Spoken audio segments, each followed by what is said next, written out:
Waminjika, everyone. My name is Ross Williamson and I'm lucky enough to be the Director of Hillsville Sanctuary.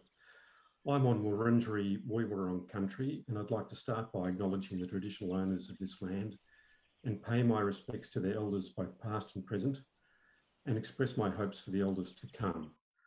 I also want to acknowledge the traditional custodians of the various lands on which you are all listening in from today, and the Aboriginal and Torres Strait Islander people participating in this event. Welcome. Also, a big welcome and thank you to everyone listening, our Zoos Victoria members, donors, animal adopters, gifting will supporters, conservation partners, and most importantly, you. When I was in primary school in the late 1960s, I was always fascinated by the stories I heard about the platypus. One of my favourite stories was about how, when the first platypus specimen was sent to England, the scientists there examined it and couldn't believe that it was a real animal. They were all convinced it was a fake. The bill and webbed feet of a duck, the fur of a mammal, and the tail of a beaver, all artfully sewn together to create a wholly unbelievable animal. They actually pulled the plat apart looking for the stitches. I love this story because for me, it summed up the nature of the platypus. There is nothing quite like it anywhere else in the world. So cryptic that when you see it in the wild, it's a rare and wondrous event. I didn't see my first platypus in the wild until I was in my late 20s, despite the fact that I was working as a biologist for the National Park Service at the time, and I was spending a lot of time out in the field. It was one of those special moments that I will always remember.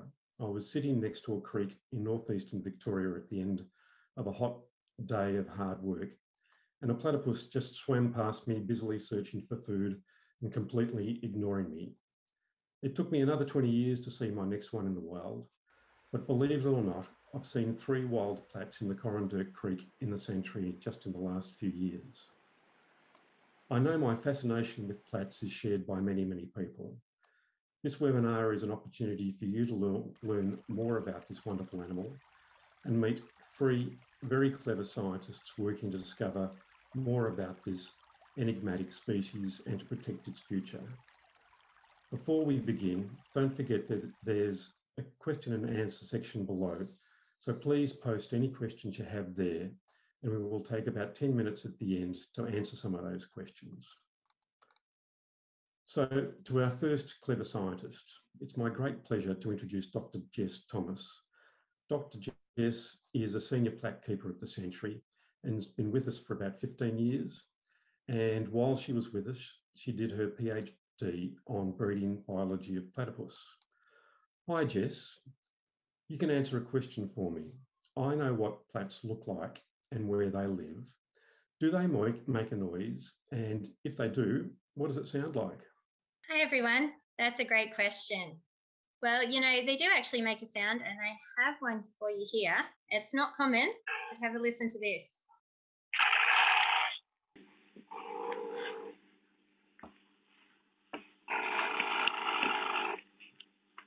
That sounds ferocious, doesn't it? So it's not often that they make a sound, but some of them do.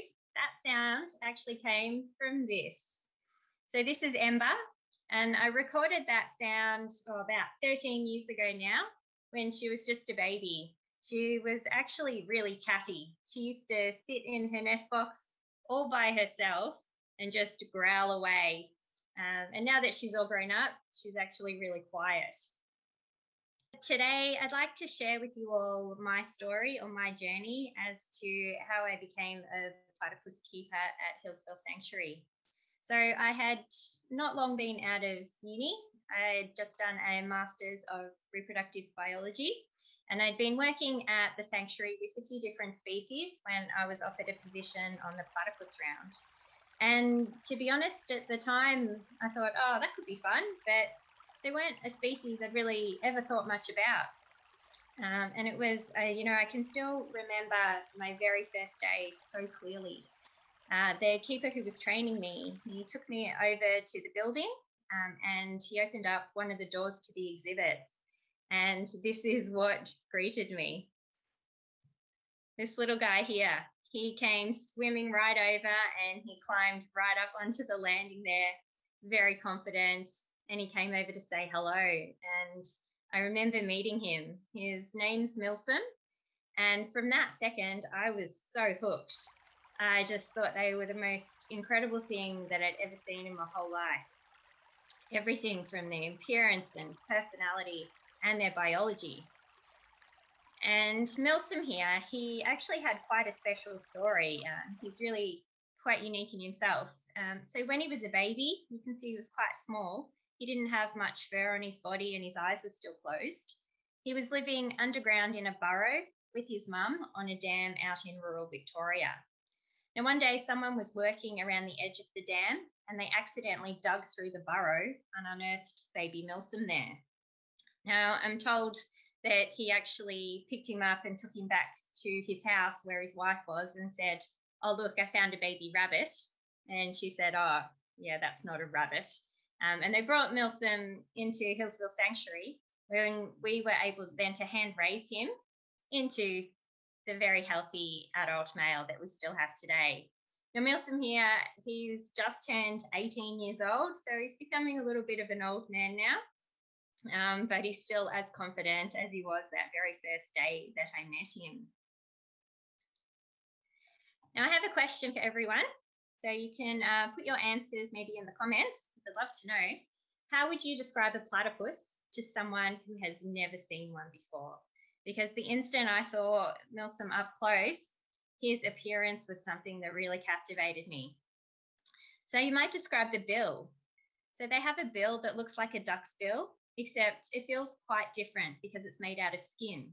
It's actually really soft and rubbery. And if you can see all these tiny little spots all over the bill here, these are actually receptors. And these receptors can detect electricity and they can also detect movement. So when the platypus dives underwater, they close their eyes and their ears, they hold their breath, and they use these special receptors to locate all of their food and also to navigate under the water while they've got their eyes closed. Now, the platypus will eat pretty much any sort of invertebrates that they can find underwater. They might be things like crayfish, glass shrimp, dragonfly larvae, and even worms. All these invertebrates, they give off a little electrical signal, and that's what the platypus can detect with their bill. You might talk about their fur. They've got incredibly soft fur. It's really the softest thing you will ever feel. And it's incredibly dense. They actually have the second densest fur of any mammal on Earth, and it's second only to the sea otter. And it's the density of the fur, plus their ability to trap tiny little pockets of air in that fur that keeps them waterproof. So warm and dry when they're swimming through cold water. You might talk about their venomous spurs on the back feet of the males. So up here, they've got a sharp spur here that's connected to a venom gland that sits up in the leg. And they produce venom very similar to how a snake does. The males use these spurs as a weapon against other males as they fight over territories and females. Or you might talk about the ability for this mammal that feeds their young with milk to also lay eggs. But again, their eggs are a little bit different. They're not like a chicken's egg that has a hard shell around the outside. The shell on these eggs is actually really soft and leathery. It's very similar to a turtle's egg. And they're quite small as well. They're only the size of your thumbnail. Now, while their appearance grabbed my attention straight away too, it was Milsom's personality that also had me fascinated. Now, we currently have 9 platypuses living at Hillsville Sanctuary, and they're all so different. They all have their own likes, and they all have their own dislikes as well.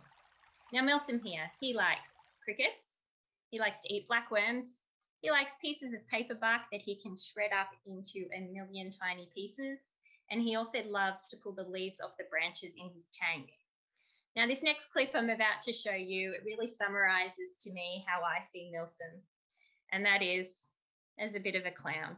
So he always likes to rub himself upside down. He's having a bit of a scratch there on a branch or on a log, and Milsom he sometimes likes to view life upside down.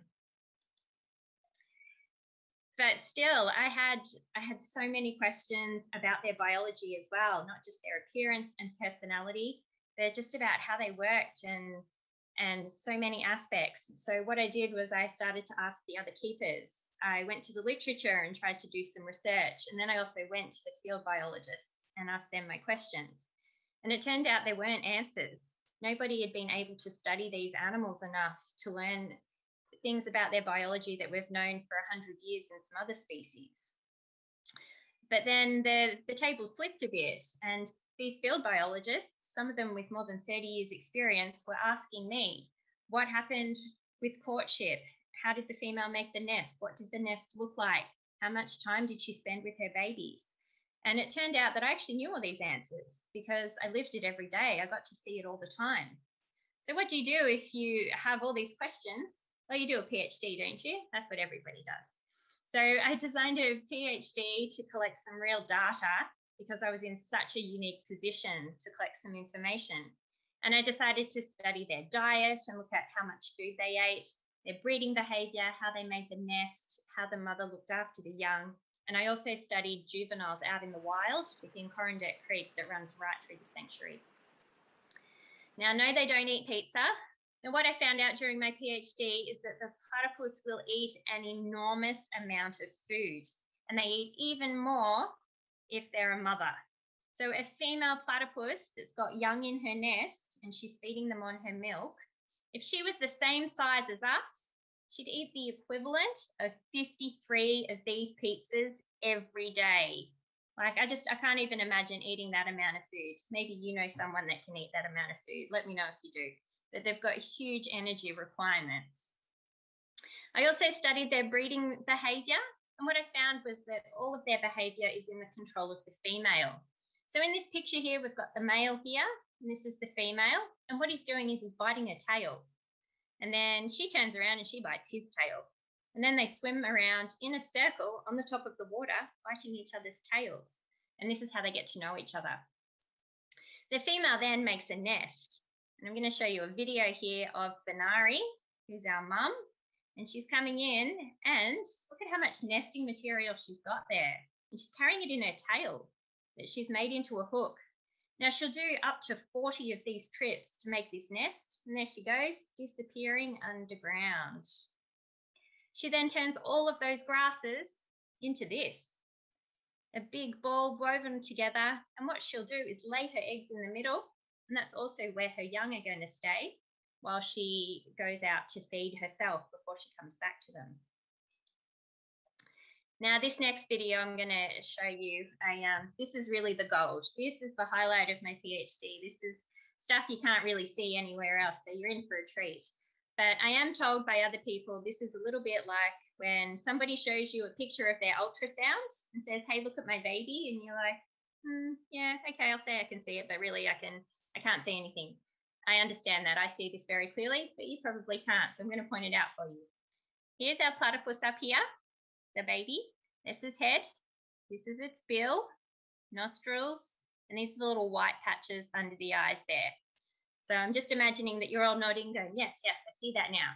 So they're about 2.5 months old here, and this really is the cutest video you're ever likely to see. So they're sitting there, they're snoozing, and here we go. Baby platypus yawning.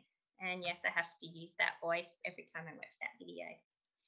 Now, if we jump ahead another month, you can see they've grown quite a bit. They've got more fur, lots of sleeping, and just like Milsom, they like to sleep upside down as well. And then if we take one more jump, this is right before they're about to take their very first swim. You can see how big they are. They've got lots of fur, moving around a lot, eyes are open, and we're going to just bite our brother on the back foot there. But, you know, I think we all have that sibling that does that. And in only a few days' time, these boys are going to take their very first swim in the river or the pond, just like this. And they are so playful right away. They know how to swim, they know how to eat, and of course, they know how to get into mischief and play in the water like you can see here. So even after all of this, I had so many of my questions answered, but at the end of it all, I still had so many more questions. And even after I finished my PhD, I have not stopped trying to learn as much as I can. I feel like every day they show me something different, and I'm still just as fascinated by them as I was when I first met them. Thanks.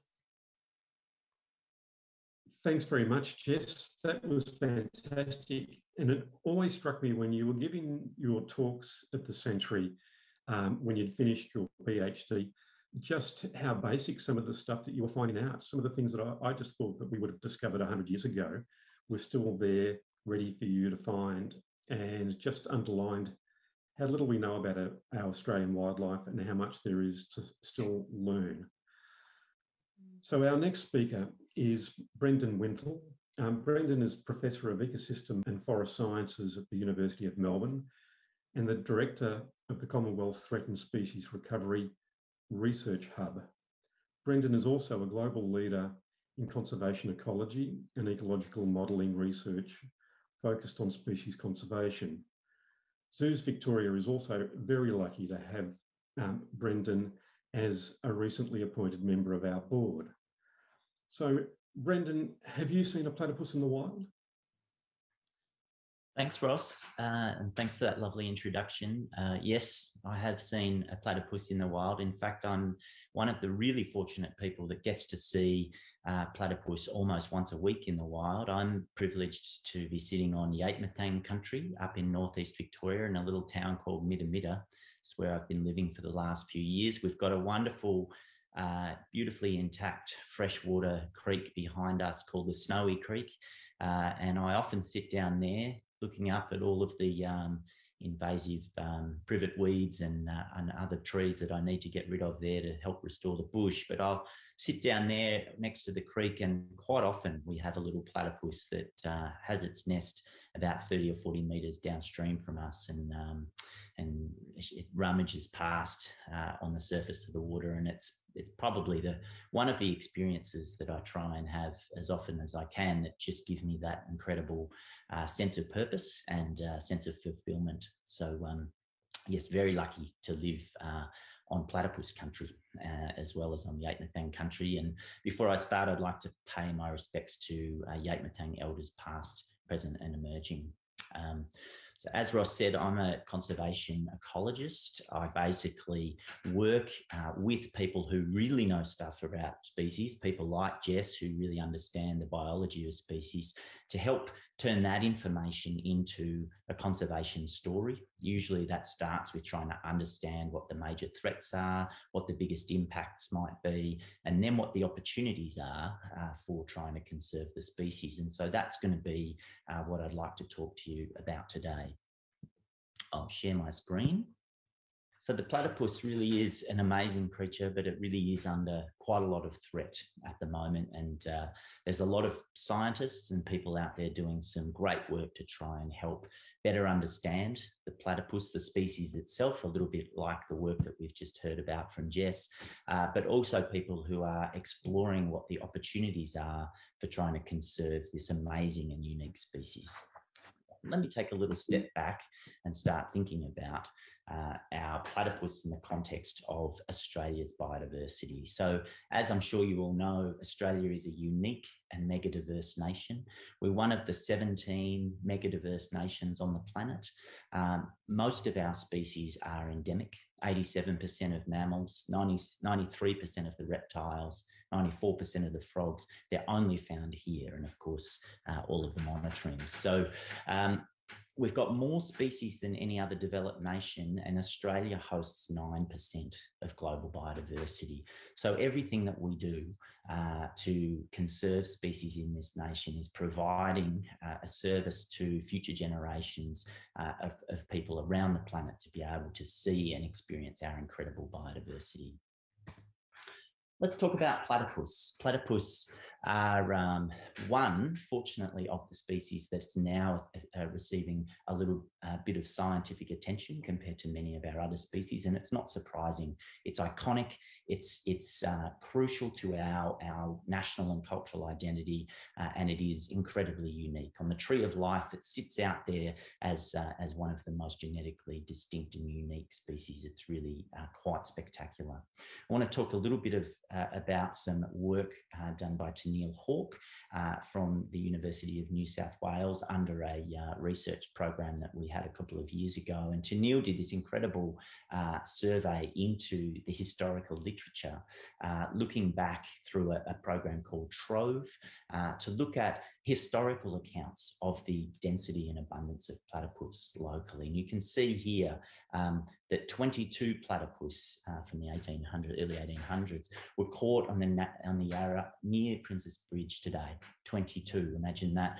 And disturbingly, you know, the person about this account, about whom this account was written, could usually shoot 16 to 18 in a few hours. So that really gives us a sense of what the, you know, natural, if you like, densities of platypus were before Europeans arrived. So Tennealle's done a great job of documenting platypus decline nationally, and it really is one of those things that we believe to be a dramatic decline over the last 150 years. But of course, the Western science data on that is not very crisp. However, even over the last 30 years, scientists have observed between 27 and 32% declines in New South Wales and Queensland, and some local scientists around Melbourne have observed even larger declines over the drought periods in the Melbourne water catchments. So I guess just to set the context of some disturbing background declines.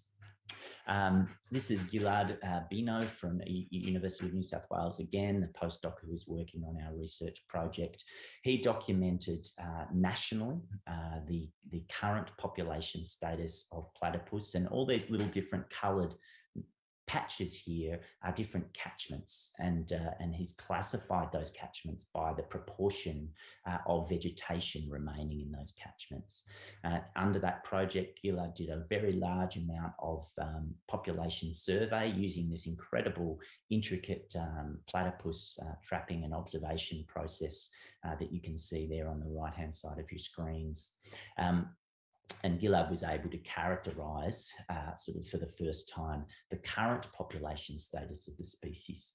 We then took a lot of that data and information that he'd collected and that other scientists had developed over the past couple of decades to build these mathematical models to help us predict the population change over the next 50 years. And that's a really valuable tool because it helps us identify not only where we suspect platypus are most likely to decline dramatically, but also what are the major pressures that are driving the species down over time. And you can see here that under a baseline threat, that is the current threats that are imposed on platypus populations, relatively reasonable occupancy in some parts of the range of the species. That's the dark green, cool colours that are sort of indicating fairly high probability of the species persisting over the next 50 years.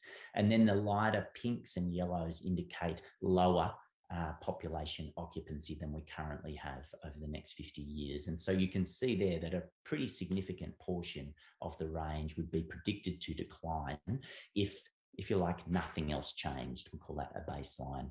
And that, in fact, ended up being about 22 to 32%, depending on the uncertainty in our models. However, under climate change, because we know that platypus are really susceptible to drought, it's a drying of creeks and rivers, and warming of the water is a significant threat to the species. We were able to predict that under a 2-degree warming scenario, we were expecting a 32 to 56% decline in the occupancy of platypus throughout their range. So that's quite a disturbing and concerning scenario. And of course, not long after we'd completed that work, we all went through the disturbing and catastrophic Black Summer, the 2019-20 fires that in the southeastern part of the country occupied an area or took place over an area larger than the size of England, which just gives you a sense of the scale and the enormity of these fires. And another thing about the fires is that they were so comprehensive in the way where they burnt, the way they destroyed the landscapes.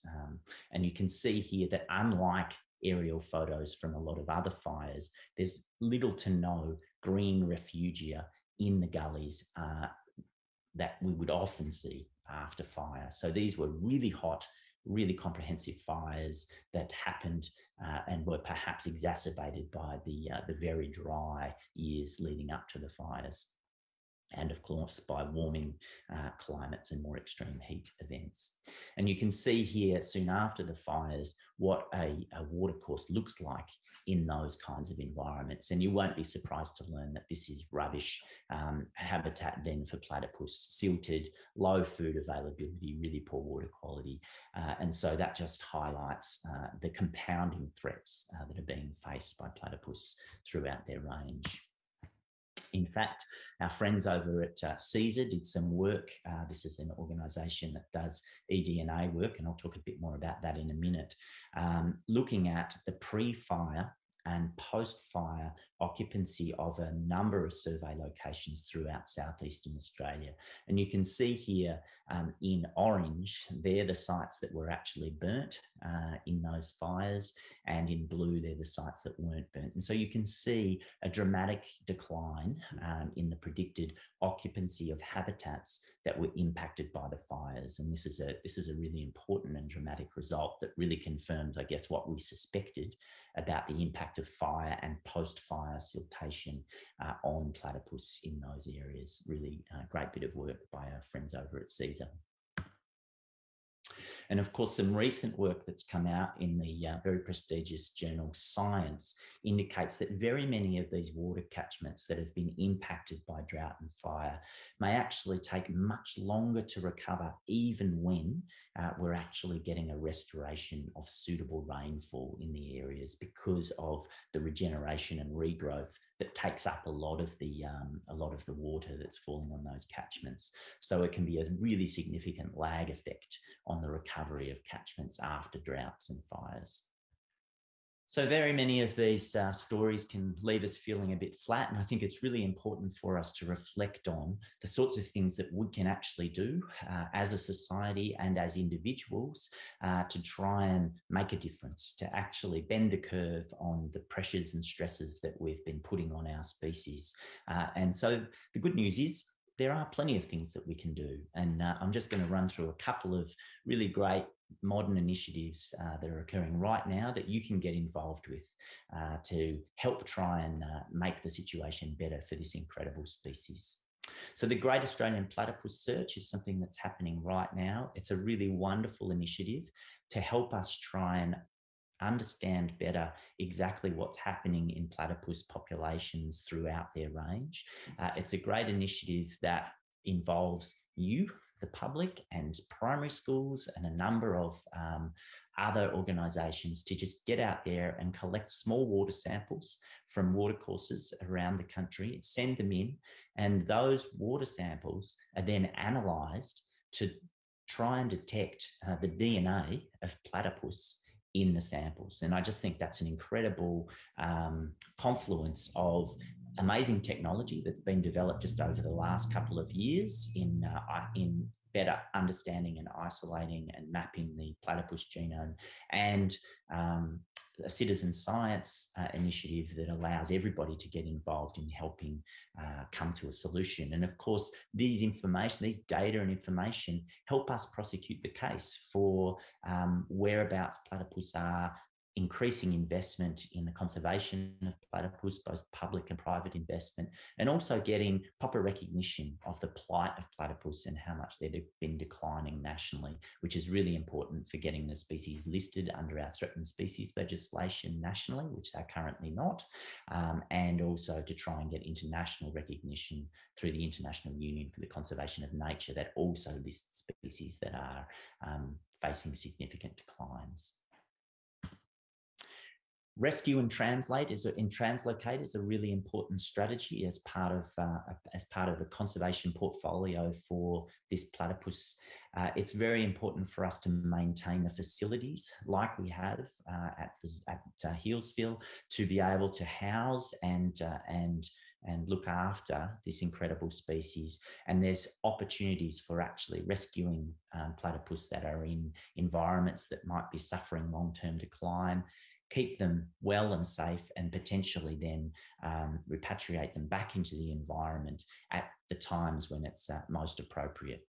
Another version of rescue and translocate is called genetic rescue. So where we have populations of platypus that have declining genetic diversity, or they've come down to very small numbers, then it can actually be incredibly valuable to the population to bring in new individuals to enhance the genetic diversity and increase the fertility and survival and vitality of the platypus population. And there's some great work being done around the country on genetic rescue for a number of different species, and there's been some wonderful media about how genetic rescue has dramatically changed the outlook for mountain pygmy possums and also eastern barred bandicoots, and the zoo has been involved in a lot of that incredible work.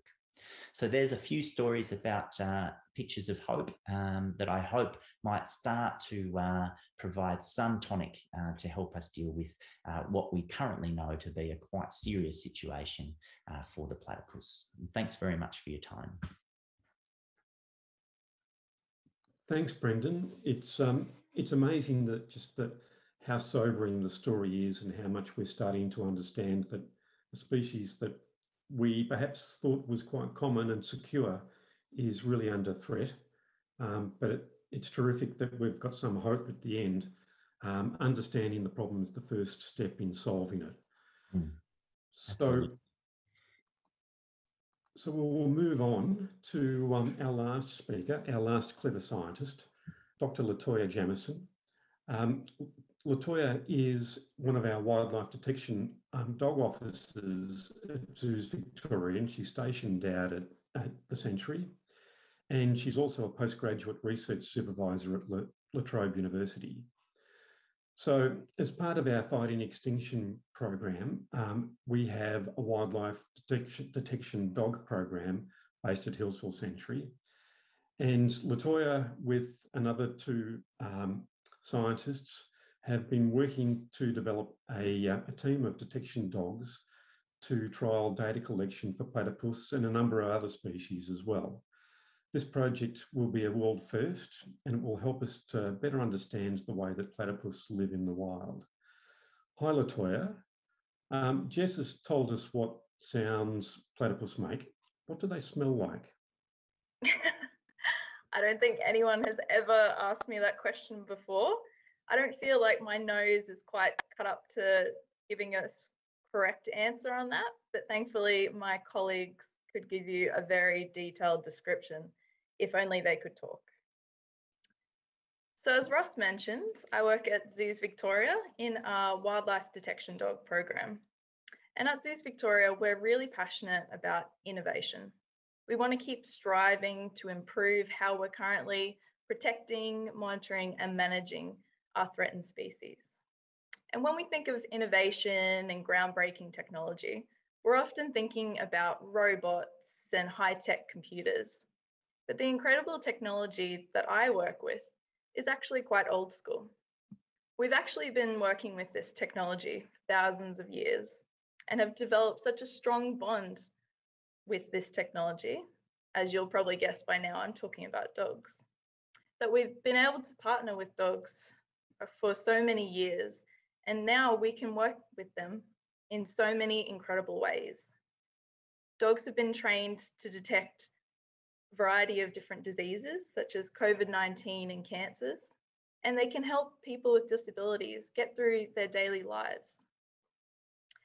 But dogs have many incredible qualities, but what I'd like to focus on now is that snoot. Their nose is absolutely incredible. It's designed to bring in the most amount of information through it without interrupting any of their breathing or any other of their physical capabilities. So their nose allows them to inhale bringing in so much information from their environment. And then when they exhale, the air actually goes through the slits in the side of their nose to not impact the air coming in. Dogs are actually able to do up to 300 inhales within 1 minute.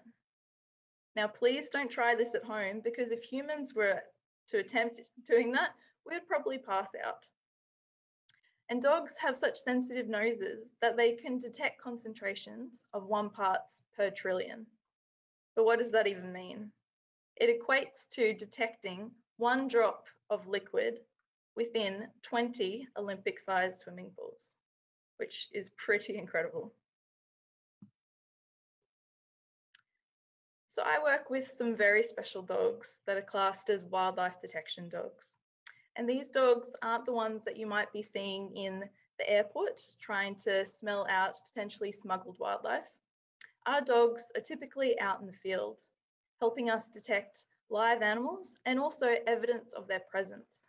So this could be scat samples, which is also feces. And whilst that might not sound very glamorous, we can actually collect a lot of information and data from very few scat samples. They can also detect nests and burrows. And this is one of our wildlife detection dogs. This is Moss. He is a 2-year-old Labrador, and he is one of our dogs in our program.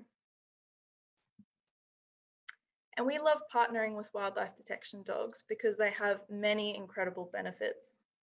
One of them is that they are incredibly accurate when they're detecting a target, which means that they can discriminate between similar species. And if we were to train them, they could even tell us specific individuals within a species. Because their nose is so amazing, they also have a really high probability of locating a target if it's in an area. And when we are to compare detection dogs to other amazing survey methods, they typically have a higher probability of detecting a target if it's present within an area. Dogs are incredibly efficient surveyors as well. If you imagine when you're taking your dog out for a walk, they're often moving at a lot quicker pace. And they're also able to smell and cover a lot larger distance in comparison to us. And our detection dogs are similar. They can cover and search a lot larger area than we as people could ever hope to achieve. They're also classed as a non-invasive method. So when they're not detecting live animals, our detection dogs can actually determine whether a species is present in an environment without that species ever needing to be handled or even seen.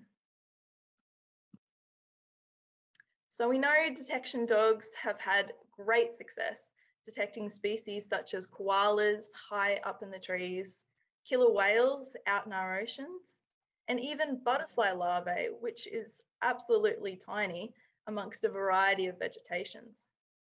So we're now hoping to see if detection dogs can locate platypus within their burrows. And we know that detection dogs can be trained to locate basically any object that has an odor. And before you start running out and hoping to train your own dog to detect gold, unfortunately, gold doesn't have an odor, so your dog at home probably isn't going to find it.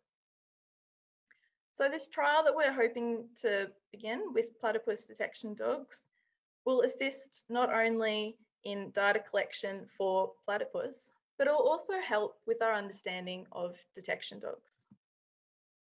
The platypus will be quite a challenging target in that these individuals will be within burrows when we'll be training our dogs to detect them. So we're going to be exploring factors that impact the success of the detection dog, such as the depth of the burrow, the soil type, and also other factors such as how strong the water is currently flowing, which dramatically impacts how an odor moves within its environment. But these surveys will also hopefully have a really positive impact on our wild platypus. We'll be able to determine where individuals are living within creek lines. We'll also be collecting really valuable information that will assist us with our captive platypus. We're always hoping to better replicate in captivity the conditions that our wild animals would actually be displaying in their natural environments. So we're hoping to also determine when juveniles disperse from their mother's burrow, and at what age they do this, so we can better mimic this in captivity. Now, you've just heard about our brand new way of detecting platypus, but do you have any ideas on how we can be better monitoring platypus in the future? We would love to hear from you, so feel free to send through your thoughts and opinions in our comments section. Thank you for listening. Thanks, Latoya. That was fantastic. And you have such a hard job playing with pooches all day. It's an amazing program, and I'm really hopeful of what it's going to achieve over the next few years. It really is going to be very exciting to see how the dogs can work with a whole range of our threatened species. So that's the last of our speakers. I wanted to quickly talk about platypus at Hillsville Sanctuary. The Australian platypus is the sanctuary's icon, and we consider ourselves in many ways to be the home of the species.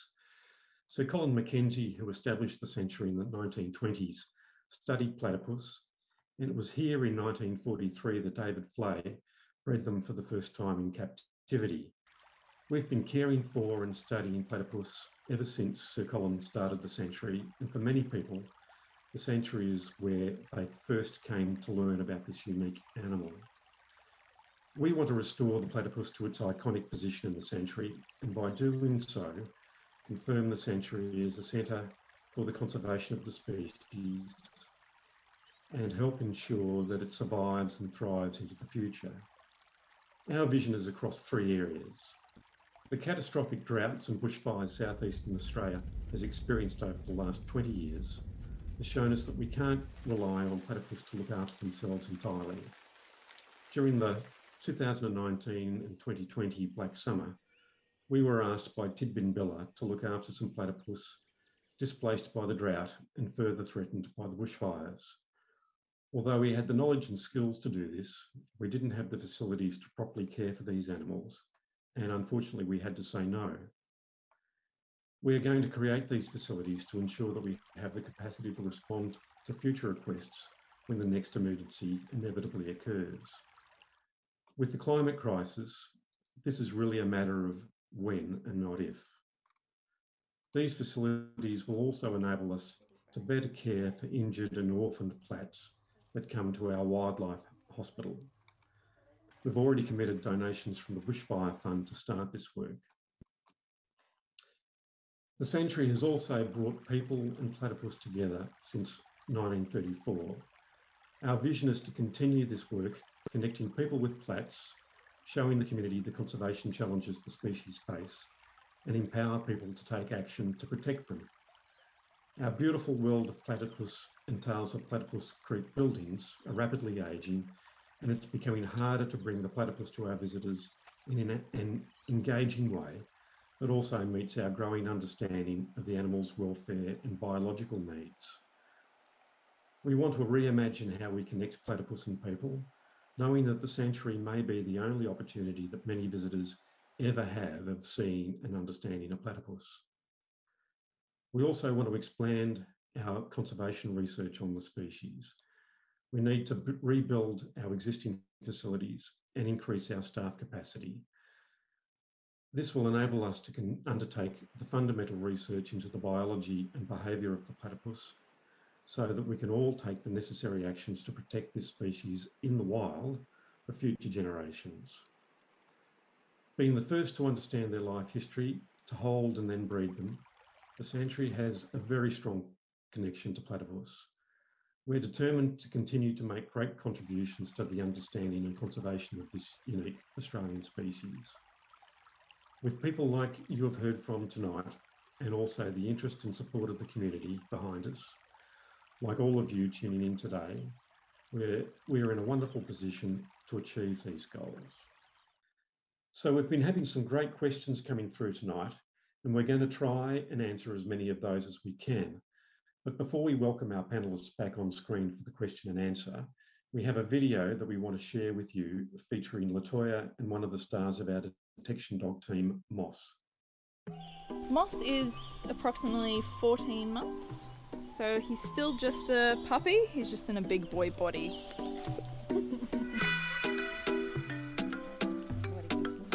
We need detection dogs because a lot of our Australian wildlife are really difficult to find in the field. So they're either really small or they're really cryptic in behaviour. So dogs' noses are able to detect them in a wide variety of different environments really quickly and really accurately. So they're the perfect partners for saving endangered species. So one of the things that we will be working on with Moss is an emergency stop. The emergency stop is particularly important for in the field if we see something that's a hazard or a risk to him, that he can hold position whilst we obviously figure out what he needs to do next. And so for him, it's just planting his butt on the ground. We're hoping that Moss will be trained to detect multiple of our fighting extinction species. He just wants to go and go all day, very motivated and very engaged, and we're absolutely besotted with him.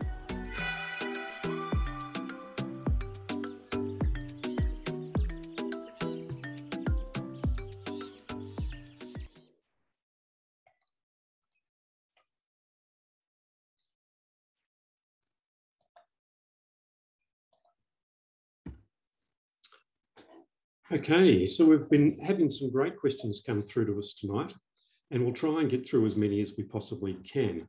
So the first question is for you, Latoya. How do you start training a wildlife detection dog?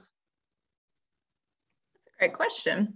It's actually quite a long process. So we start by initially selecting the right dog for that specific project.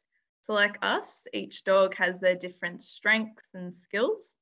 So once we have that new dog, particularly if it's a new dog in our program, we really work on just getting to know that particular dog and building our relationship with them.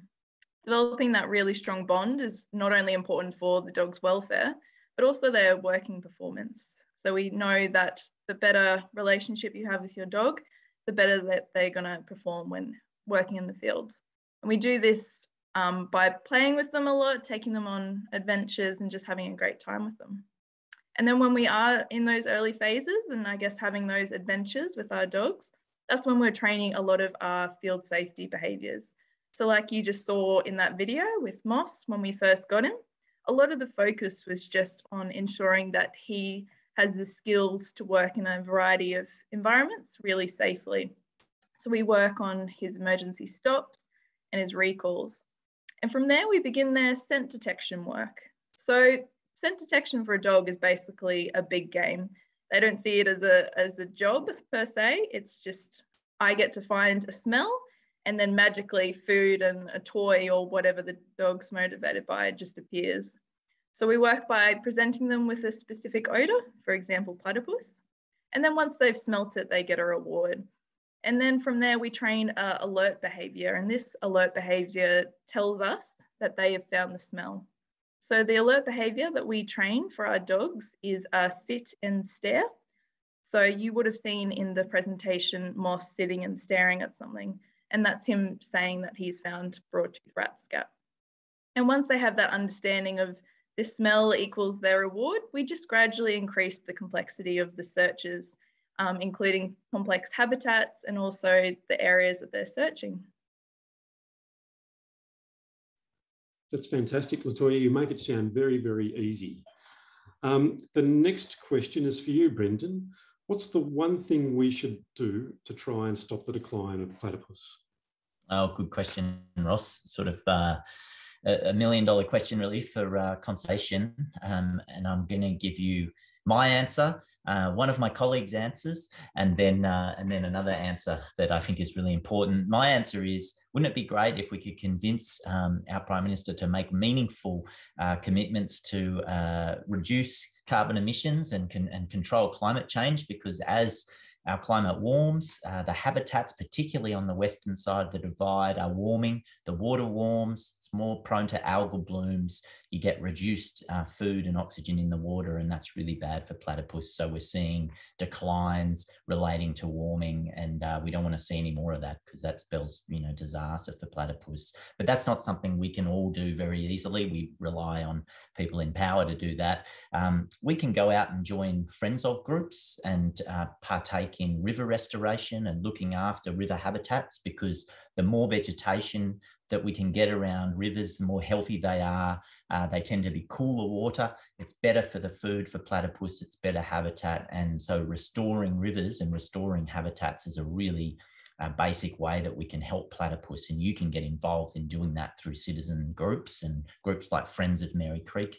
And finally, of course, we've got to look after the people who look after platypus, and that's people like Healesville Sanctuary and the zoo, who are doing the crucial work that we've been hearing about from Latoya and from Jessica, learning about what platypus need, and of course recovering platypus when they've been involved in disasters like bushfires, and so platypus rescue is so important. So there's so many things that the zoo and the Healesville Sanctuary is doing to look after platypus, so we need to support the zoo in doing that.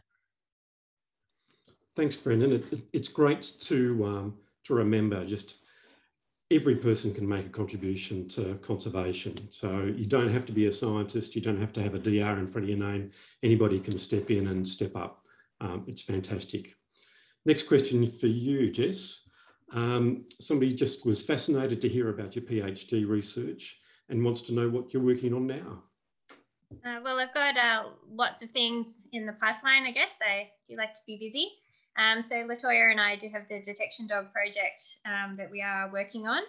And I'm also studying the local population of platypuses running through the sanctuary, where I'm trying to determine how the juveniles behave in relation to their mum.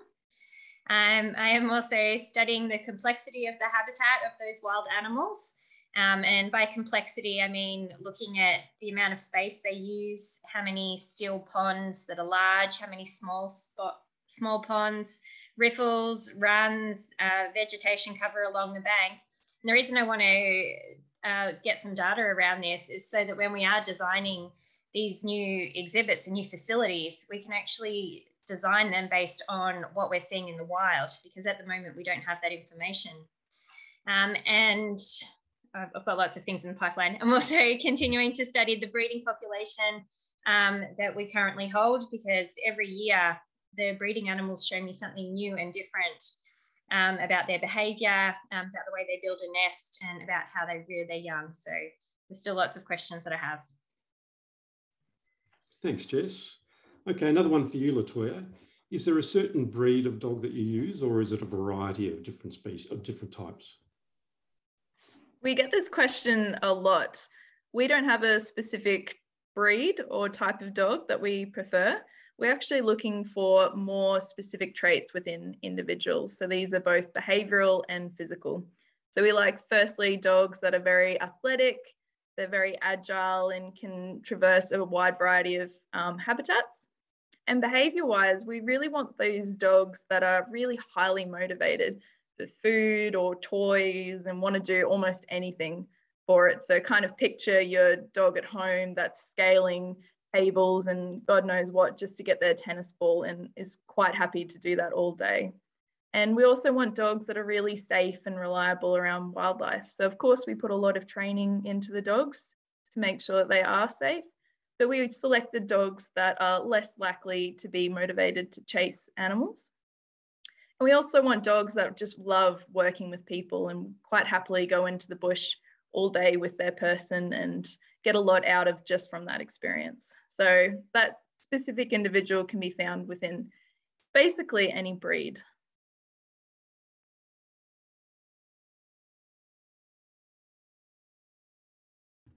Ross, you're muted, I'm afraid.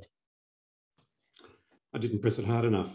Another one for you, Jess. When rivers flood, how do platypus cope? Do their dens get flooded? And if so, what are the implications for juvenile platypus? So this is still an area where we do need to put a lot more research into it. In some ways, they can cope with floodwaters well, and that they are very strong swimmers. I've seen them swim upstream through like a raging river, and it just looks like it's the easiest thing in the world to them. But on the other hand, they are also very, very good at finding shelter as well. They'll often use multiple different burrows just within a week. So they've got a lot of choices available to them. But in the cases of very large scale floods, The problem is that it often disturbs all of their food. So all of their food is right at the bottom of the river. That's where it breeds and that's where it lives. Those floodwaters can be so fast that all of their food gets washed downstream. It can also flood most of their burrows, and it's particularly dangerous at this time of year and across all of summer. And that's because all of their nestlings that are underground and they're dependent upon milk, they can't survive outside of that burrow. They also can't move. So while mum usually digs quite a very good burrow, it's very long, it usually has a lot of flooding safeguards against it. In the case of severe flood and those walls get broken down, then unfortunately those young will drown. And for that year, that population may not have any increase in its number. Okay, we're going to squeeze one more in, and it's for you, Brendan. The predicted presence of platypus in areas not affected by the bushfires increased slightly post-fire.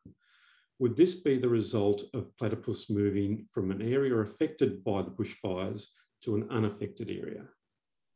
Wow, so someone out there watching's got a really sharp eye for the graphs. Yeah. So yes, there was a very slight increase in the expected or mean occupancy for sites that weren't burnt. However, you might notice, and I won't flash it up now, but you might have noticed that there was these vertical bars around those expectations that they represent our uncertainty. And that slight increase was not greater than the height of those vertical bars. So we would say statistically that is pretty much flat, and the little bits of variation could be due to natural fluctuations in the population, possibly immigration from places that were burnt, but also, you know, any kind of natural variation from season to season. But the places that were burnt showed a dramatic decline that was a lot greater than the magnitude of the uncertainty that was indicated by those vertical uncertainty bars. So we would say that statistically that's a strong decline in the places that were burnt. Thank you. I'm sorry we haven't been able to get to everybody's questions, and while we'd love to keep on talking about all things platypus, unfortunately we're just out of time. So thank you to our wonderful panelists, our members, donors, supporters, and everybody who's joined us tonight. Thank you very much. We invite you to stay with us on the journey. If you want to contribute to our work or learn more about our plans for Platypus at Hillsville Sanctuary, we'd really like to hear from you. Before you go, please stay for one last video featuring our incredible platypus. Thank you all, and Triganon. Goodbye.